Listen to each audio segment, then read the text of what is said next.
you believe in evolution? No? And I know somebody who does. I'm going to tell them about this.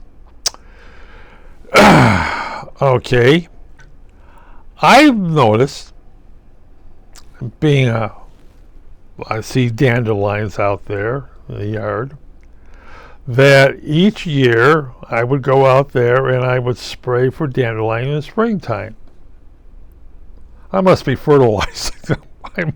Yeah, I must be fertilizing them. I spray this stuff up there, and what happens? Got the weird dandelions growing. Look at everything. Oh, good. What have I done on these things? Turns out, the dandelions and the weeds in my yard has evolved to the point of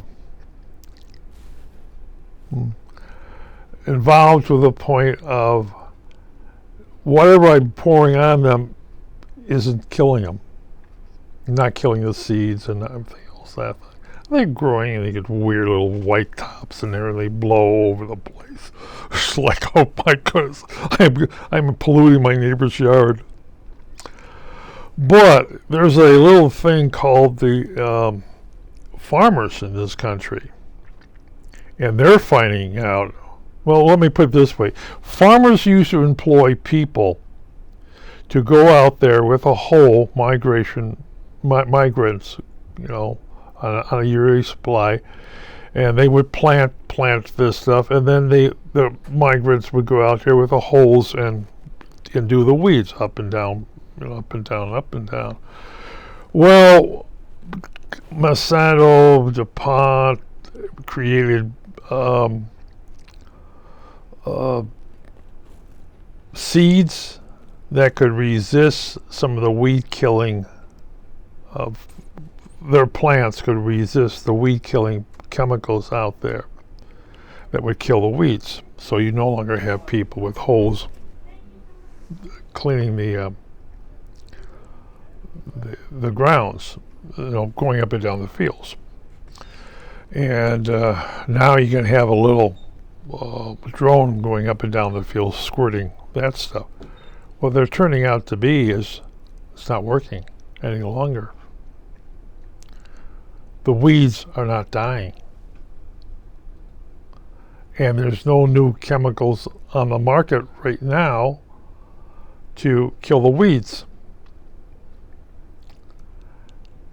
It's like they're going to have to employ labor out there to hoe the fields, and literally hoe the fields. Basically, you're pulling these things up or taking them off. I have a hoe, and I have learned that I need to go out there and my little digger for my dandelions. And when you're talking 1,000 acres, they're fighting weeds that are not dying.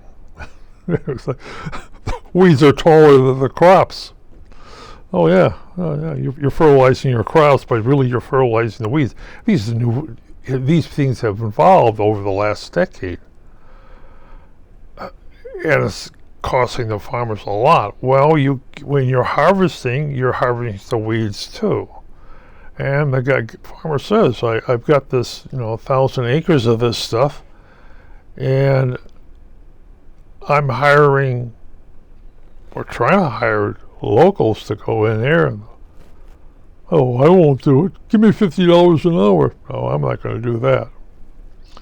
So they're trying to figure out with something like John Deere how they can have something going down there and maybe like a drone and cut these things off the root.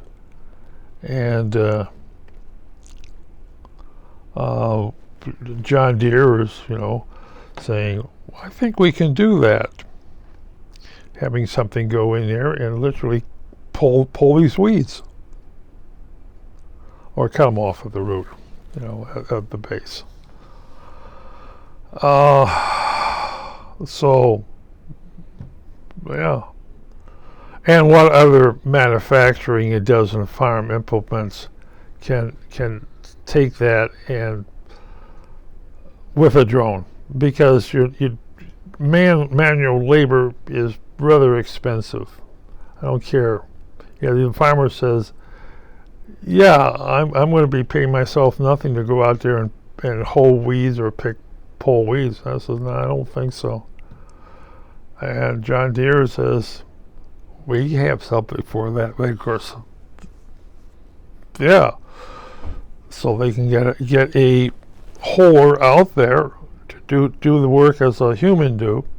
And then, of course, the advantage of that is that the drone holer, puller, weeder, puller, everything else, can go work for 24 hours a day, 7 days a week.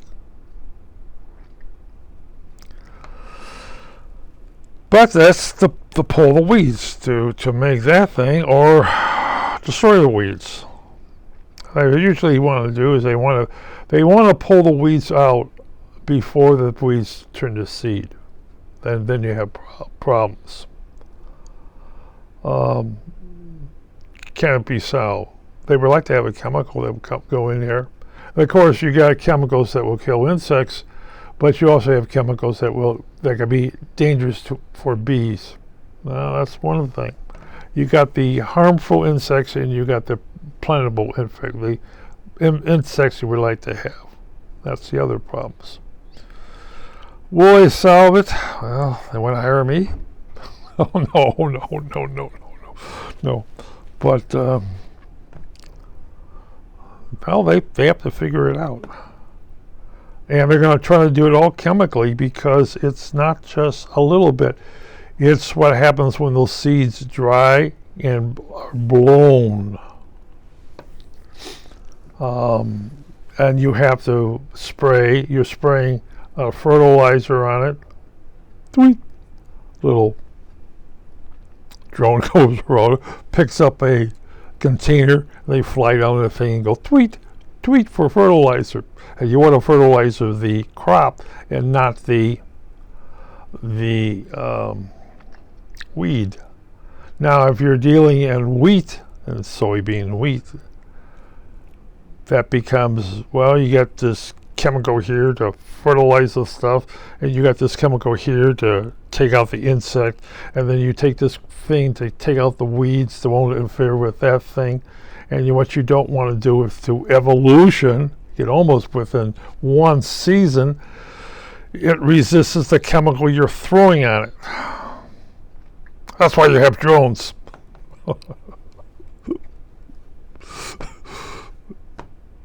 And I was going to say they speak a certain language. Yeah, they speak one and zeros. So, yes. And they work 24 hours a day without a break.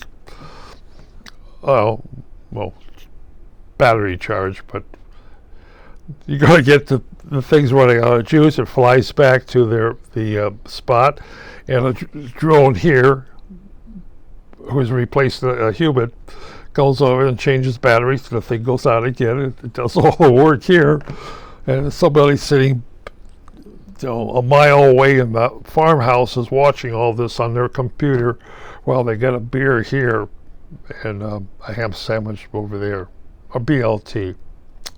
Yeah.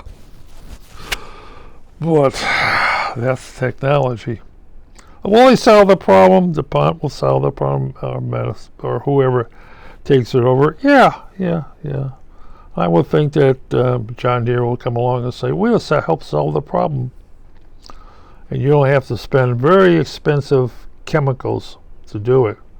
Chemicals that can migrate. Because there is that little problem with deer. I'm not deer. Bees.